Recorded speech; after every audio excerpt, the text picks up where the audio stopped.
Boa noite, telespectadores da Rede Vida de Televisão, o canal da família.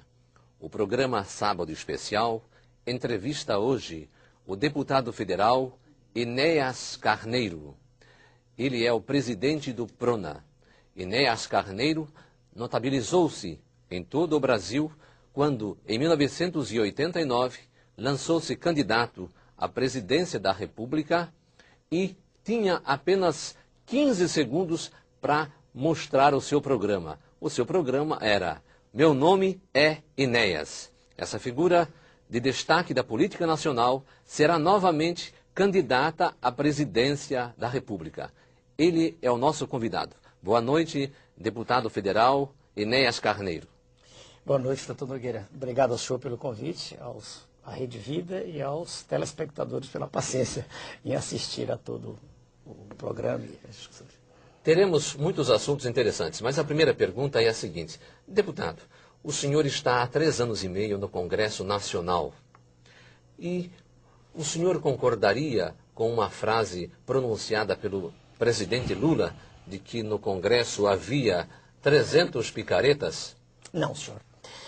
E digo para o senhor e para os telespectadores, eu não concordo com isso. Isso é uma super simplificação. O Congresso espelha a sociedade. Então, a gente de todas as categorias, e eu não generalizaria dessa forma. Eu discordo de Sua Excelência o presidente Lula. Muito bem. No ano passado e neste ano, as denúncias que vêm do Congresso Nacional envolvendo mensalão, mensalinho, envolvendo sanguessuga, tem vários deputados arrolados aí, incluídos como denunciados. O senhor recebeu também alguma oferta de alguma propina ou alguém tentou fazer o senhor mudar de partido? Não, senhor. Desde que lá cheguei, e chegamos, né? Todos nós que fomos eleitos com aquela votação que o senhor já mencionou, eu jamais recebi nenhum convite desse gênero. Jamais, eu não posso dizer isso. E, claro, daqueles que comigo foram, 4 saíram. Certamente receberam o convite, não posso afirmar que foi dinheiro, mas foi para ter vantagens, oferir vantagens que não teriam ficando no PRONA. Nós estávamos contrários àquilo que se chama a base governista, quer dizer, o sustentáculo, a sustentação. Então saíram 4 e ficou apenas o doutor Elimar Massa Damasceno, que está comigo. Muito bem. Nas últimas eleições proporcionais, o sempre candidato à presidência da República desistiu e saiu candidato a deputado federal. E foi o mais bem votado da história do país. Enéas Carneiro Ferreira teve...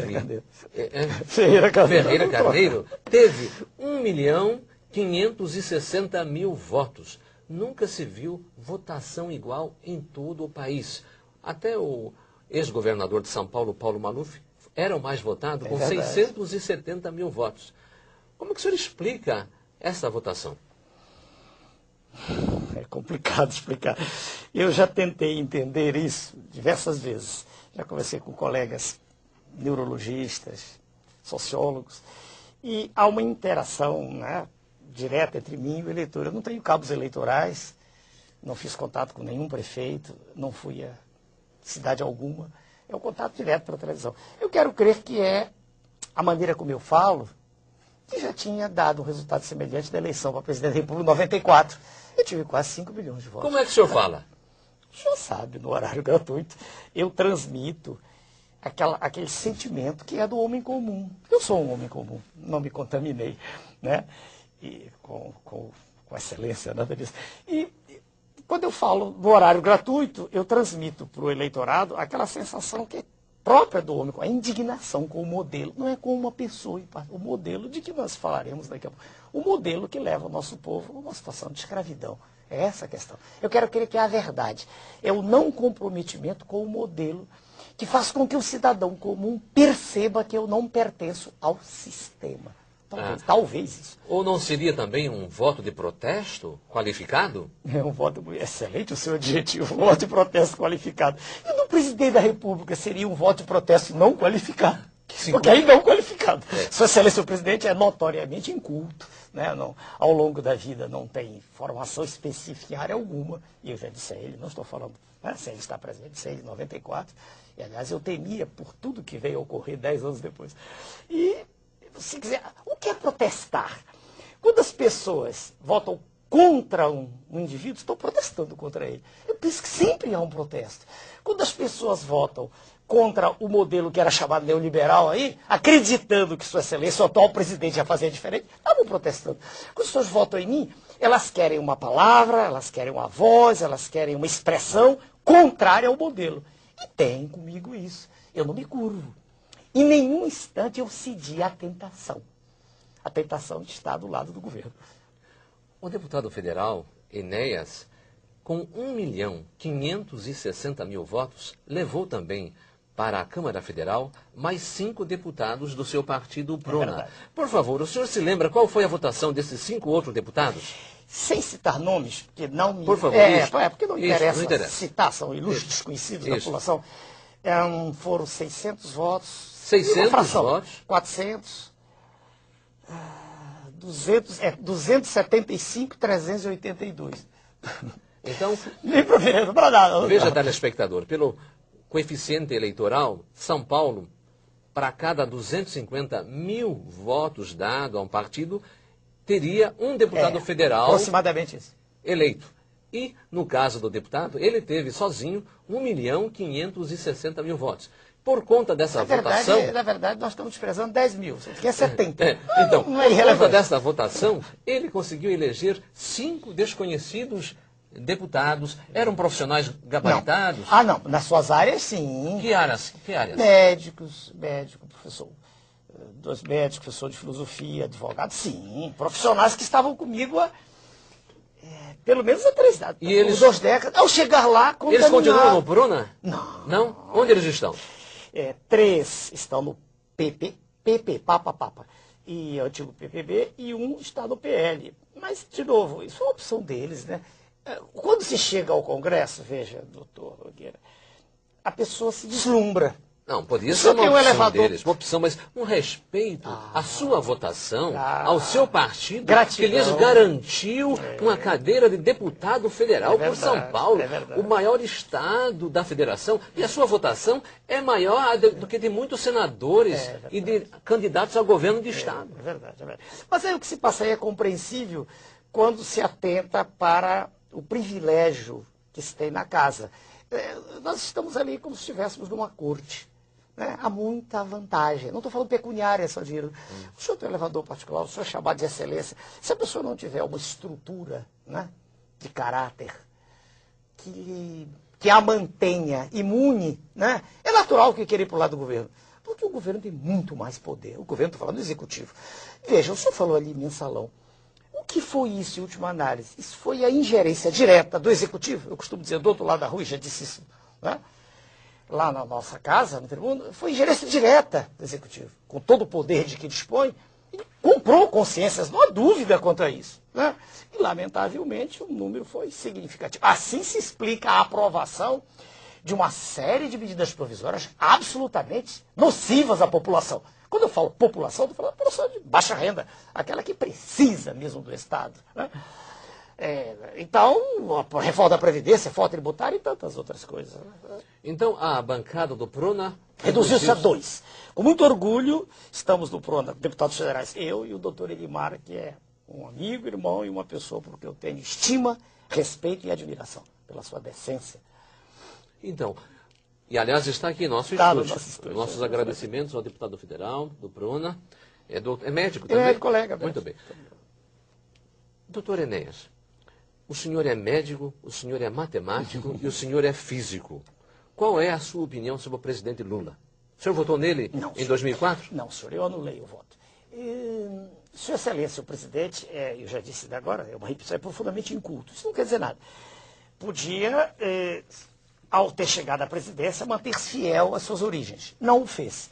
Sua Excelência, o presidente Lula, tem um comportamento semelhante àqueles que o antecederam. Ele é um súdito do poder internacional, do poder mundial.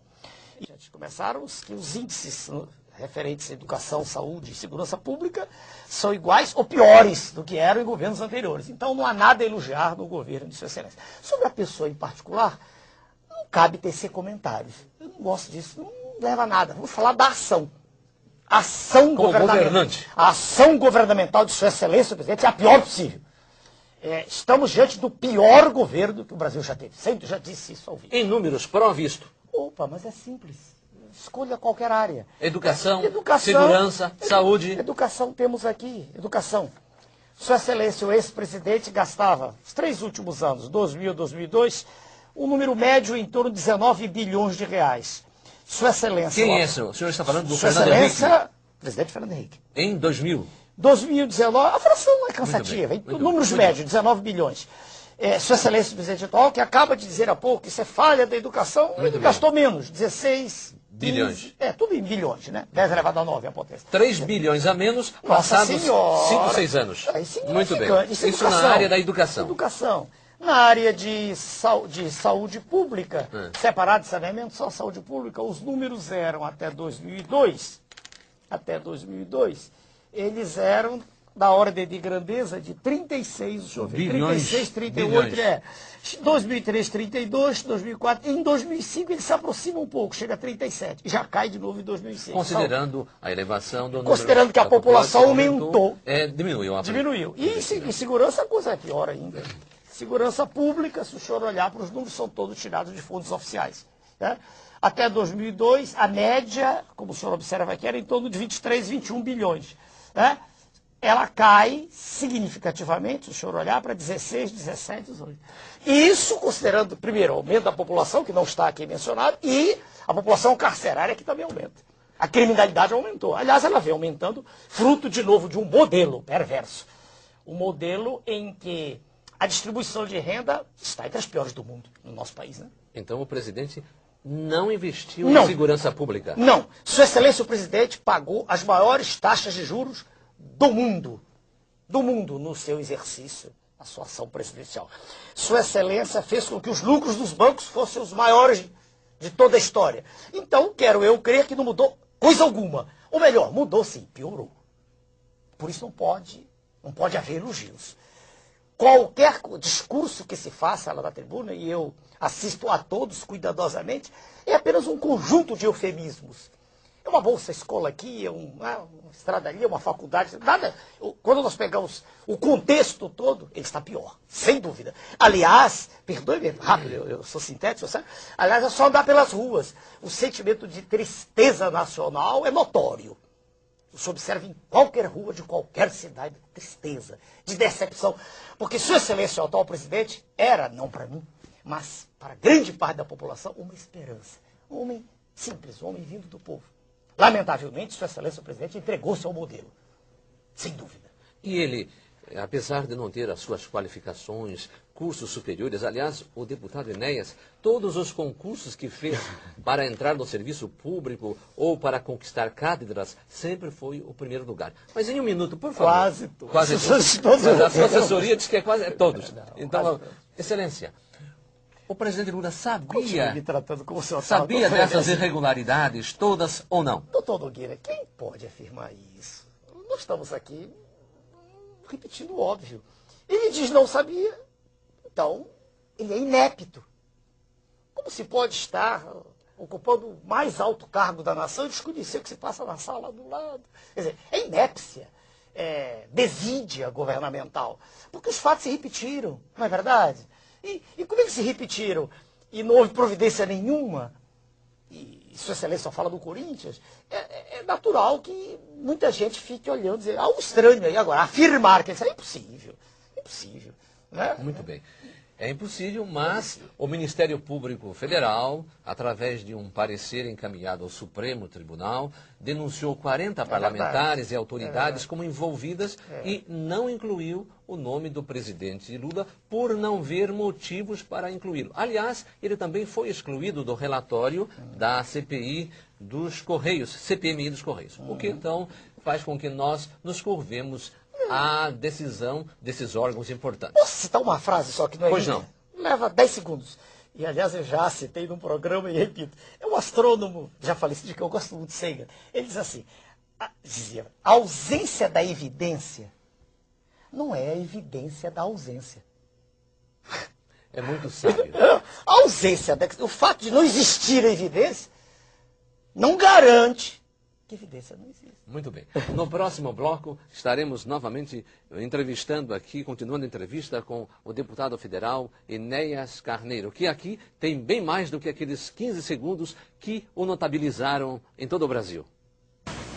O programa Sábado Especial está entrevistando o deputado federal Enéas Carneiro e pré-candidato à presidência da República pelo PRONA. Sou obrigado a afirmar que não estava reconhecendo, deputado, quando o senhor chegou aqui. Parece que o senhor mudou o visual. Eu tive, ainda tenho, não posso afirmar que já esteja curado, um quadro de leucemia mieloide aguda. E o tratamento é muito forte. Comecei a perder cabelo, perder barba, assim, ficou muito ruim, tufos demais, resolvi tirar tudo. E mudou o aspecto meu, muito significativamente. Mas o senhor continua sendo reconhecido nas ruas ou não? Não com a incidência com que era superior 95%. Não, agora não. De quando em quando eu consigo atravessar sem... Aí um ou outro olha e se espanta. O povão ainda não me conhece. Então assim. O senhor era mais conhecido que a marca Coca-Cola, então? Era? Não sei, eu não tenho estatística Coca-Cola, não foi não. Deputado, o Brasil é um país em desenvolvimento, mas é um país, considerando o nosso PIB e de outros países, um país pobre. Pergunto ao senhor, essa pobreza não está aumentando em decorrência dessa política econômica que vem sendo seguida pelo governo Lula e que parece que nasceu no governo Fernando Henrique Cardoso? Já vinha antes, já existia antes. O processo de dilapidação do patrimônio público, entrega de tudo que é nosso, vem de há muito. Toma pulso, toma força no governo do senhor Fernando Collor, atinge um patamar incompreensível, inaceitável, com sua excelência, o presidente Fernando Henrique, e agora continua com o presidente Luiz Inácio. O que, já que o senhor me pergunta, a resposta pode ser traduzida assim, existe uma questão central. Eu costumo falar nela, abordá-la, porque ela é a questão, do meu ponto de vista, raiz, da qual decorrem todas as outras. São as taxas de juros com que se paga o serviço da dívida pública, hoje a interna é bem maior do que a externa, bem maior. A externa hoje é desprezível. E a interna já ultrapassa a cifra assombrosa de 1 trilhão. 1 trilhão de reais? 1 trilhão de reais, 1 trilhão. É um número que, se alguém fosse contar sem parar, não fizesse nada, levava 30 mil anos para contar. Eu já fiz isso, é uma coisa assombrosa. Mas veja, as taxas de juros com que se paga o serviço dessa dívida chegaram ano passado, segundo o próprio secretário do Tesouro Nacional, teriam chegado a 180 bilhões no final de 2005. Isso dava uma média de 15 bilhões mês. Veja, 15 bilhões, um total de 180, dá mais de 3 vezes tudo que foi gasto com educação e saúde. Veja como é uma questão central. Não há dinheiro para nada, não há dinheiro para educação, não há dinheiro para saúde. Vamos entrar no hospital público. Não falta tudo num dia, mas quase tudo falta. Falta algodão, falta gás, falta material cirúrgico, falta remédio. É um desespero, a gente morre na fila, falta maca. É só olhar. Hospital público, escola não precisa falar. Estrada não precisa falar. Não há dinheiro. Segurança pública, quando se pede que se aumente a taxa para o presídio, que os presídios vivem em situação falimentar, a resposta é sempre, não se pode mexer, não há verbas, não é? A resposta geral, não há recursos. Mas como dizer que não há recursos se uma parte dos juros é reinvestida na dívida? Veja que coisa estranha, quanto mais se paga, mais se deve. Sua Excelência, presidente Fernando Henrique, assume com 60, números redondos, 60 bilhões. Entrega com 600 bilhões reais. E Sua Excelência, o presidente Lula, vai aumentando a dívida. 620, 700, 800, 900. Onde nós estamos? Para onde vai isso? E os juros pagos chegaram, segundo eles, a 157 bilhões. Mas se eles incluírem aquilo que foi a capitalização, juros capitalizados, os números são astronômicos. Chega-se a cifras assombrosas de mais de 200 bilhões. Não há saída. Essa é a questão central. Então estão mascarando a dívida? A dívida não. O serviço da dívida. A dívida aparece com mil e uma injunções, papéis que são colocados noutras rubricas, mas a dívida ainda aparece. O questão central. Então estão mascarando a dívida? A dívida não, o serviço da serviço da dívida. A dívida aparece com mil e uma injunções, papéis que são colocados noutras rubricas, mas a dívida ainda aparece. O que não aparece é que a cada instante uma parte desse serviço é acrescentada, é adicionada, por isso a dívida cresce. Mas veja, doutor Nogueira, isso é assombroso. É assombroso porque nós vivemos num centro de país pobre, mas como pobre? Se nós temos o maior contingente de água potável do planeta, 21%. Como pobre, se nós temos uma riqueza mineral que ninguém tem. Eu conversava com o senhor e converso sempre com qualquer colega, qualquer pessoa, perdoe-me tratá-la assim, que queira trocar ideias. Nós temos de nióbio, um elemento químico fundamental para a indústria aeronáutica, sem o qual o avião supersônico não levanta voo. Temos 97% a 98% do mundo aqui. A região de Araxá, em Minas Gerais, um pouquinho na Amazônia. Quer dizer, como se explica que nós não tenhamos o monopólio da venda de nióbio no mundo, se só nós temos? De onde o senhor tirou esse percentual? O senhor o encontra em diversos sites. Eu não trouxe, mas não é difícil. É reconhecido internacionalmente isso aí? Sem dúvida, sem dúvida. Se o senhor procurar até na internet, o senhor o encontra. Nióbio, óbvio, eu tenho a satisfação de dizer para a população que eu fui o primeiro candidato à presidência da República que falou nisso. Não se tocava nisso, era tabu. Eu fui o primeiro. Nióbio, né? N-I-O-B-I-O, nióbio. Pois bem, eu fui, mas não se toca nisso, isso é tabu. Agora, só o nióbio permitir-nos-ia ter uma moeda própria, lastreada nele. Entendeu? Nós podemos ter nossa, não atrelada ao dólar, só ele, só o... E sem falar no quartzo, o nosso é de primeira qualidade. Em suma, quando aparece a capa da revista do roubo do urânio, o senhor pode ter mostrado, né? Roubo do urânio, contrabando de urânio, eu me divirto um pouco. Porque isso é extraoficial, é verdade, estou roubando. Mas o nióbio é infinitamente pior, porque é oficial, o senhor entende? É oficial. Quer dizer, se nós calculássemos quanto é gasto de nióbio em toda a indústria aeronáutica mundial, do planeta, planetária, não é verdade? E víssemos quanto sai daqui, o que entra deveria ser compensador, e não é. A coisa veja o senhor, é avassaladoramente desastrosa para o país. A questão mineral no país é uma questão, do meu ponto de vista, que tinha que ser abordada de saída. Não podia haver nenhuma concessão, porque riqueza mineral é de uma safra só, é de uma vez só. Nós não temos outra safra de nióbio, nem de quartzo, nem de manganês. Nosso manganês já está nos Estados Unidos, na Pensilvânia, compondo as chamadas reservas estratégicas, está lá. E quando o nosso manganês, ainda temos manganês, temos urucum, Mato Grosso, mas quando acabar todo, aí nós vamos comprar pelo preço que eles quiserem. Não quero fazer discurso, eu estou respondendo um pouco animado, porque essa questão mineral me preocupa há muito tempo. Eu estudei, honra ao mérito, com o almirante Gami Silva, que tomou conta daquele projeto da Amazônia, um homem culto, preparado. Estudei muito. Ninguém fala nisso. E por que o senhor não falou isso na Câmara Federal? Mas já falamos. Ninguém repercutiu isso aí? Não, essa informação não tá é muito séria.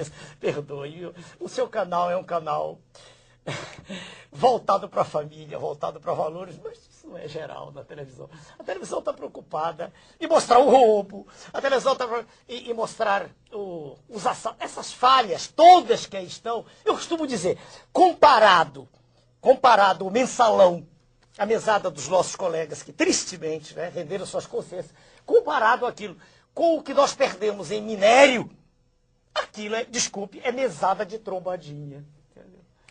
Mas o nosso homem comum, o nosso homem simples, não sabe desses valores vultosos. Então eles estão roubando. A imprensa desvia a atenção daquilo que é visceral para aquilo que é secundário. Essa é a questão. E o Conselho de Defesa Nacional, que é um órgão assessor da Presidência da República e que tem que cuidar da preservação desses bens e do subsolo, também ignora isso? Não creio que ignore, é conivente. Veja a Vale, como é que a Vale foi privatizada? Eu conversava com o senhor. O que se recebeu naquele cheque... Quando o senhor fala Vale, é a companhia Vale do Rio Doce. A maior mineradora de ferro do planeta. Não é Vale Refeição, Vale do Rio Doce. Do Rio Doce, tem razão, perdoe-me, eu fui impreciso. Quando a Vale do Rio Doce foi privatizada não, foi entregue, foi doada de maneira criminosa. Em que governo foi isso? O governo de Sua Excelência, o ex-presidente Fernando Henrique Cardoso. Quando ela foi privatizada, o valor recebido foi de 3,33, uma fraçãozinha, bilhões de dólares. Não deu para pagar esse valor, um mês de juros da dívida pública. E de maneira criminosa ela foi entregue. E interessante, telespectador, que anualmente a gente examina os balanços dessas empresas privatizadas e os balanços apresentam lucros líquidos bilionários. A Vale do Rio Doce, por ano, tem lucro líquido de 10 bilhões de reais, sendo, aliás, uma das ações também muito disputadas no estrangeiro. Se o senhor me permite, ninguém diz que o valor dela era superior a 1,5 trilhão. Ninguém diz isso. Ela foi doada. Essa é a questão. Quem estava por trás? Vamos dizer, quem estava por trás eram grupos multinacionais poderosíssimos. Haja vista a presença do senhor George Soros, um dos mega bilionários do planeta. Estava fazendo, por acaso, alguma caridade ao investir na Vale do Rio Doce? A Vale do Rio Doce era, e ainda continua sendo, uma questão estratégica, porque os minérios representam a nossa segurança. Quando ele compra a Vale, isso fica para o próximo bloco, eu sei se você vai chamar lá, ele está comprando ativos reais, e não ativos financeiros, moeda falsa. Ele está comprando riqueza real. Então, pelas suas explicações, a Vale do Rio Doce, ela não foi privatizada, foi expropriada. Exatamente. Vendeu-se o controle, porque ela não foi vendida, o que se deu foi o controle das ações. Né? Uma parte pequena, mas quem comprou passou a ter o direito de dizer o que explora, quando explora, para onde manda e por quanto. Então o seu lucro também, que é astronômico, está sendo repassado para o estrangeiro? Claro. Deputado. É capital internacional. É o poder mundial apoderando-se das riquezas dos países ditos em desenvolvimento. Nós somos, na verdade, perdoe o senhor, perdoe os telespectadores, os colegas que estão participando, nós somos uma colônia gigantesca. Deputado, e também nas telecomunicações? Telecomunicações. Aconteceu a mesma coisa? Terrível. Então perdemos o controle de minérios e das comunicações. Agora, hoje, eu estava vindo, um assessor me ligou que nós não temos mais o direito de exportar açaí lá do norte do país. Açaí, da minha região de onde eu vi. Porque o açaí agora foi, como é que te diz, patenteado lá fora. Não tem certeza. Parece que açaí, nossa, não, foi patenteado o nome, açaí. Ah, sim, não, a frutinha, o açaí, que eu conheço, não temos mais direito. Rapadura. Estamos desprotegidos. Essa é a verdade. É uma colônia. Tão desprotegidos estamos, telespectadores, que até o ex-cocaleiro Evo Morales, da Bolívia, quem sabe pelos precedentes dessas privatizações, entre aspas, houve por bem tomar uma iniciativa lá e corajosamente expropriou o quê? As 2 refinarias da Petrobras, patrimônio nacional, e está dizendo que não pretende pagar indenização alguma, ou se pagar com gás com preço elevadíssimo. O que lhe parece, deputado? Nós temos tempo ainda? Por favor. Não, porque isso aí envolve... Por favor, deputado. Na ocasião... O senhor tem aqui todo o tempo. Por causa do tempo, eu sou O senhor já foi muito violentado por essa questão de tempo aí. Eu sou disciplinado, doutor, eu obedeço às regras. Sua Excelência, o presidente boliviano, ele está tomando uma posição, podemos até usar um adjetivo, ultranacionalista, né? Mas, quando o contrato foi feito, do governo também anterior, e o contrato não era bom, nem para a Bolívia, nem para nós brasileiros, nem para a Petrobras, era bom para as multinacionais. Porque o que ficava para a Bolívia do gás, quer dizer... Mas no caso a multinacional era a Petrobras? Desculpa? Não. Porque o maior investidor lá era o governo brasileiro? Não. Então me explica, por favor. Bem devagarinho, tem que ser bem devagarinho. Por favor. O assunto exige, por isso que eu falei o tempo. Não se preocupe. Não. Havia, primeiro, recursos tomados pela própria Bolívia, sobre os quais se pagava um certo serviço, juros. Havia interesses de muitas multinacionais lá no processo todo. E não dá tempo de pegar as fontes, mas é possível demonstrar-se, e o estudo foi feito por engenheiros da Petrobras, a EPET, a Associação dos Engenheiros, mostrando que, em linhas gerais, o que era mais ruim para nós, claro, era o take or pay, né? Quer dizer, nós, mesmo que não gastássemos, mesmo que não usássemos o gás, teríamos que pagar. Era muito ruim. E algumas dessas cláusulas já foram refeitas. Mas não era necessariamente bom para a Bolívia, não. Não era. Aí, veja bem, quando o senhor Evo Morales assume, já havia ocorrido o referendo, 2 anos atrás, em 2004, né? Já havia, dizendo, não me recordo exatamente os termos, mas já tinha ocorrido um referendo no qual tinha sido estabelecido que os contratos tinham que ser refeitos. no qual tinha sido estabelecido que os contratos tinham que ser refeitos. O que ele fez, veja bem, agora, foi em maio agora, né? Agora, o que ele fez foi... Dia 1º de maio. 1º de maio. O que ele fez foi numa atitude, assim, extremamente drástica, dizer, vai ser como eu quero, vai ser como eu quero. Foi, digamos, uma atitude violenta. Inamistosa. Sim, não amistosa. Mas, se nós olharmos para aquele país e quão vítima ele vem sendo há tanto tempo desse poder maquiavélico mundial, a gente tem que entender, não que é o Chaves da Venezuela, a gente tem que entender um pouquinho que de quando em quando há roubos desse gênero. Nós, claro, estamos sendo prejudicados, se bem que a Petrobras, e isso declaração também de dirigente, acaba de afirmar que a Bolívia, enfim, os negócios são pequenos lá, não são de tão grande monte, o senhor deve ter lido. A Petrobras $1,5 bilhão. Mas há coisas, veja bem, no contexto geral, não é uma grande sangria o que está ocorrendo com a Bolívia. Mas o ponto, do meu ponto de vista, que tem que ser... Quando ele toma uma atitude dessas, ele faz algo que o nosso presidente, que Sua Excelência, o presidente, tem direito, né, não faz. Por exemplo, as multinacionais aqui exploram o petróleo e pagam 5%. Exploram? Não. Levam para fora. 5%. Lá no Oriente, em torno de 30%, né, que é pago. Por que só 5%? Por que o Sua Excelência presidente não cobra um serviço à altura? É isso que mais espanta. Muito bem. No próximo bloco, conversaremos com o deputado Enéas e candidato à presidência da República sobre a segurança pública no estado de São Paulo e no Brasil inteiro. Deputado Enéas, o senhor mora em São Paulo ou no Rio de Janeiro? Moro em São Paulo, Rio e Brasília. No Rio eu tenho uma filha de 21 anos, com quem eu moro, antigo, estou no Rio há mais de 40 anos, em São Paulo há mais de 20 dando aula, parei agora por causa da doença, e também tem um cantinho lá, e em Brasília a residência oficial. Moro nos 3 lugares. E por que o senhor preferiu sair candidato a deputado por São Paulo? Podia ser em qualquer estado, como o senhor acabou de dizer, agora eu conhecido em qualquer um. Em São Paulo tem mais eleitores, tem mais... Como a minha penetração era razoavelmente a mesma, né? Com exceção do estado do extremo norte, onde eu estive poucas vezes, mas era razoavelmente a mesma. Em São Paulo, eu pensei, São Paulo, há mais eleitores, o resultado será maior, honestamente. E tenho carinho por São Paulo, como tenho em qualquer lugar. Eu sou brasileiro, como o senhor é. Muito Estamos bem. falando português, hein, o senhor? Né? E se o senhor fosse governador aqui do estado de São Paulo, considerando a situação séria na área da segurança pública que São Paulo está vivendo, o que o nosso deputado, então governador, faria para tranquilizar a população e resolver esse problema gravíssimo que está afetando a todos? Veja, de novo, eu volto à questão central. Os governos estaduais, dos estados-membros e os prefeitos, todos estão presos à dívida pública. Todos. Se o senhor olhar, quando há qualquer medida que um presidente toma, os governadores, desde o tempo de Collor, os governadores vão lá. Uma linguagem bem singela, tomar a benção. Quer dizer, até assim no CIEP, vai lá. Quer dizer, todo mundo... Porque é o governo federal que solta a verba, que solta o dinheiro. Então, o primeiro problema do qual a gente nós não podemos esquecer, é que Sua Excelência, o governador, independentemente de quem seja, ele não tem todo esse poder que parece ter, não. Não tem. Agora, o que se faz com o que tem? É outra pergunta. Dentro do que tem, do que chega, eu penso que não adianta falar educação. Isso é a médio prazo, não é instantâneo. Então, ainda mais porque muitos dos líderes aí têm até nível médio, né?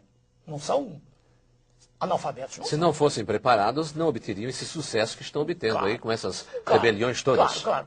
Então, eu penso assim, há que, do meu ponto de vista, tem 1000 abordagens, separar joio de trigo. A cadeia, quer dizer, o presídio é a sementeira do crime. O indivíduo furta um frango e é preso, é jogado lá dentro e sai traficando. Todo mundo sabe disso. Né?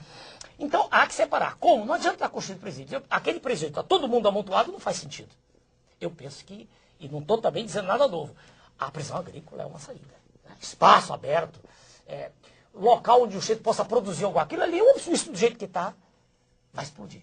É uma bomba de efeito retardado. Mas isso, como disse o senhor, a médio prazo. Quero saber para hoje. Medidas de segurança, não há saída. Se um rinoceronte nos ataca, não adianta cantar uma área. Há que ter medidas punitivas drásticas. Não a pena de morte, que nós somos contrários a ela, como somos contrários ao aborto, qualquer forma de eliminação da vida. Né? O PRONA tem como cláusula pétrea. Então, nesse sentido, o senhor criticaria, então, a atitude do governador Cláudio Lembo, que não aceitou a ajuda federal? É difícil. É difícil a resposta. Veja bem, segundo ele, o efetivo da Polícia Militar é suficiente. Eu ouvi a declaração dele, ouvi do comandante da polícia. E, veja bem, na medida exata em que ele dizia isso, e eu me ponho na posição de acreditar, eu não sou do partido dele, não disso, acreditando na autoridade que ele tinha condições de deter o processo, eu creio que ele não tinha por que pôr a polícia. Primeiro, porque o Exército, no caso, não está preparado para isso. O Exército apenas é uma demonstração psicológica, né? O Exército não está. Para defender o território nacional, seria? Segurança nacional é uma coisa, segurança pública é outra. E aqui é a segurança da família, da sociedade, do cidadão que trabalha, que paga imposto. E houve pânico. Não adianta dizermos que não houve. Houve pânico. Haja vista os supermercados fecharam, as escolas, tudo. Houve pânico. Então, quando você me pergunta se... ele responde, é difícil. Estar na posição são decisões difíceis. Agora, ele houve por bem fazê-lo e, logo no dia seguinte, se não me engano, pararam. Fala-se de acordo. É isso que eu pergunto. O senhor conversaria com os bandidos? Não. Eu não. Eu não o faria. Eu não o faria, mas eu não posso afirmar que houve, de novo, a história, porque foram pessoas lá conversar com eles, um advogado, não foi? E logo depois cessou tudo. Mas eu não tenho autoridade aqui para dizer exatamente o que houve. Não sei. Não sei, é impossível, né? Não sei. Mas, repito, a questão prisional, essa questão do ponto de vista da criminologia, ela tem que ser examinada rapidamente. Estamos sentados no barril de pólvora, não há dúvida. O presídio é uma escola de criminalidade, não tenha dúvida. Escola de crime aqui. Né? Aliás, o senhor também não acha que deveria haver uma política nacional de segurança pública? Porque é impossível você hoje situar pontualmente um problema de São Paulo. O problema da segurança, ele extrapola. Nós temos bandidos que vêm de outros estados, pessoas de São Paulo que vão para outros estados. Então, há que haver uma interligação. E isso quem põe é a presidência da República, o governo federal. Há que existir e já está passando do tempo, sem dúvida. E a Câmara Federal e o Senado Federal também poderiam agir? Seria um colegiado, penso eu assim. Seria uma decisão, veja o senhor, tomada em conjunto. Eu penso que está passando a hora. É minha opinião. Né? Minha opinião que está passando. Não podemos continuar assim.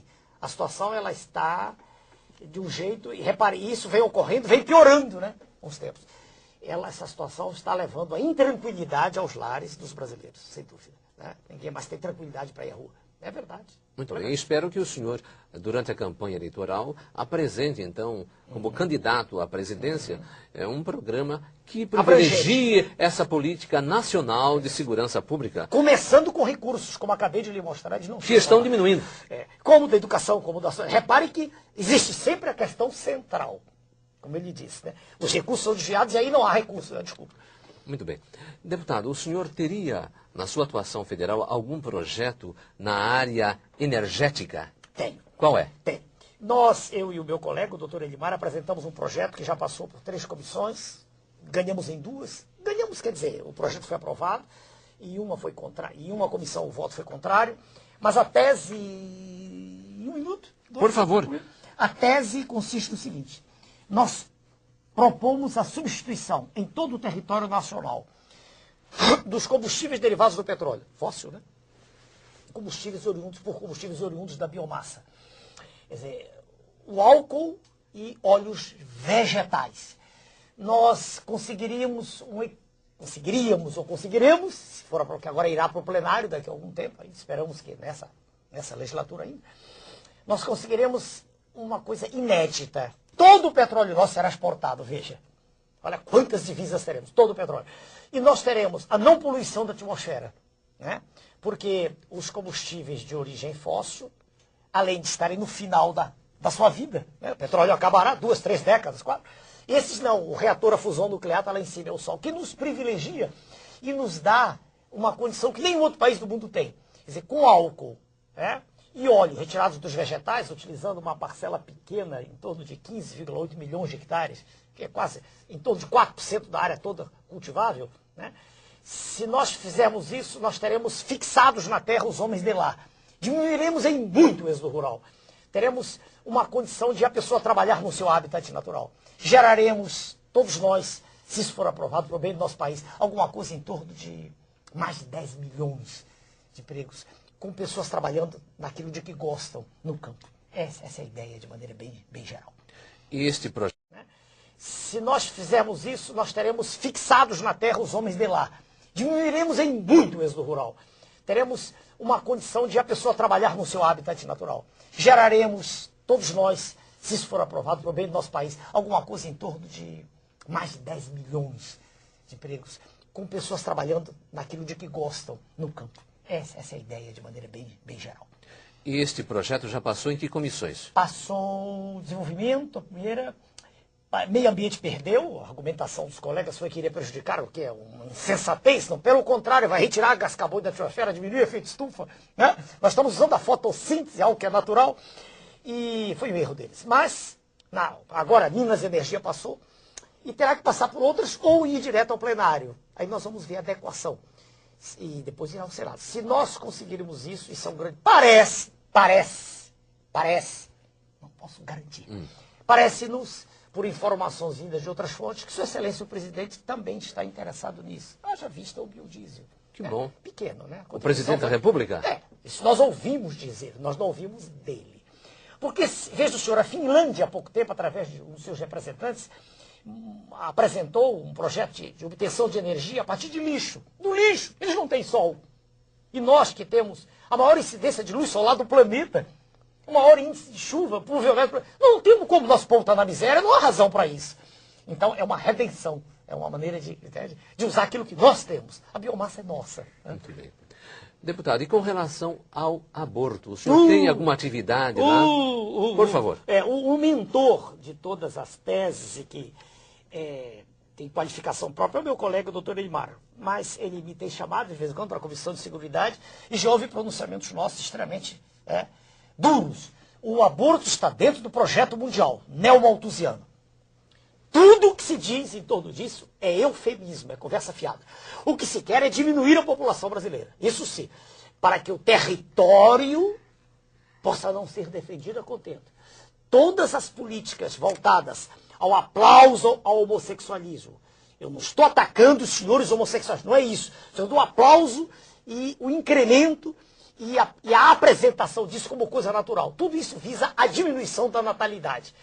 É a política neomalthusiana em ação. Ou seja, nós somos gente de mais ao contrário, nós somos gente de menos, numa extensão territorial gigantesca como é no nosso país. Então, o aborto é, do meu ponto de vista, condenável. Totalmente condenável. Quando o espermatozoide e o ovócito se juntam, a partir do instante, não naquele momento exato que o espermatozoide entra, mas quando os dois núcleos se fundem, já existe um novo ser. Nada justifica matá-lo. Nada. Nenhuma razão de qualquer natureza permite isso, uma vez que ali está, independentemente de qualquer conceito religioso, ali está uma nova vida, um novo ser. Então nós do PRONAF somos radicalmente contrários a essa política. E qual é a aceitação na Câmara Federal desse seu ponto de vista muito importante? Opa. Nós conseguimos, eu, doutor Ivar, e uma série de outros colegas deputados, independentemente do partido a que pertençam, conseguimos deter, e foi protraída a decisão, né, de um projeto de uma colega nossa deputada que pretende abrir as porteiras todas do aborto. Mas isso foi detido no final do ano transato, agora de 2005. O projeto volta a cada... As tentativas da abertura da porta vêm a cada instante. Mas nós conseguimos deter. Então, foi alguma coisa positiva que conseguimos. Como o senhor estará fora da Câmara Federal, quem continuará essa batalha Doutor lá? Elimar. Então, Meu colega. se o PRONA conseguir eleger deputados federais em São Paulo, Mas aí o senhor tira o verbo achar, eu não vou brigar mas com o senhor há de convir que o senhor foi num crescendo, começou com 180 mil votos para presidente, depois passou 360, agora depois passou para 5 milhões, 5 milhões, depois baixou porque o seu tempo baixou também. Agora, se o senhor não tiver um tempo bom, isso a bancada também não terá um tempo bom. Eu tive meio minuto para deputado federal, meio minuto. O que o senhor falava nesse meio minuto, deputado? Meio minuto. Veja, senhor telespectador, o nosso país é o mais rico do mundo, não é o mais pobre. Ele é o mais rico em água potável, em luz solar, com energia captada nas folhas, que pode ser utilizada, como eu acabei de mostrar. Né? O nosso país tem uma agricultura que é só estimular um pouquinho e ela produz, não há por que haver fome. Nós temos a maior riqueza mineral do planeta. A que o senhor atribui a situação de pobreza e miséria da população? Claro que é a má gestão. Claro que é, ao fato de nós termos títeres governando o país, que são, na verdade, representantes legítimos de um poder monstruoso, que é o sistema financeiro internacional. A nossa proposta é lutar contra isso, é fazer com que o Brasil se coloque de pé e deixemos de ser colônia das multinacionais. Deve ter falado 1 minuto e 40 segundos, não preparei antes, coisas desse gênero. E falou tudo, é por isso que teve essa votação Nada astronômica. diferente disso.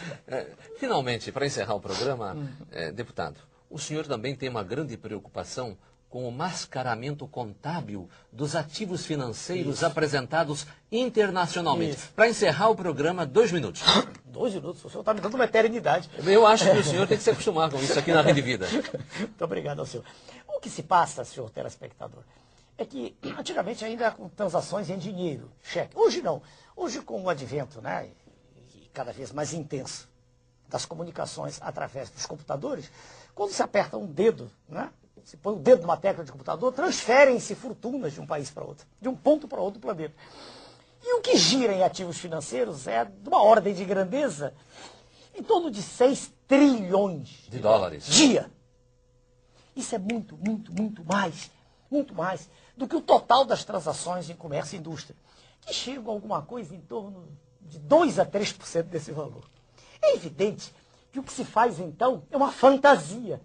Vive-se numa gigantesca, é como se fosse uma mesa de bilhar, uma gigantesca fantasia.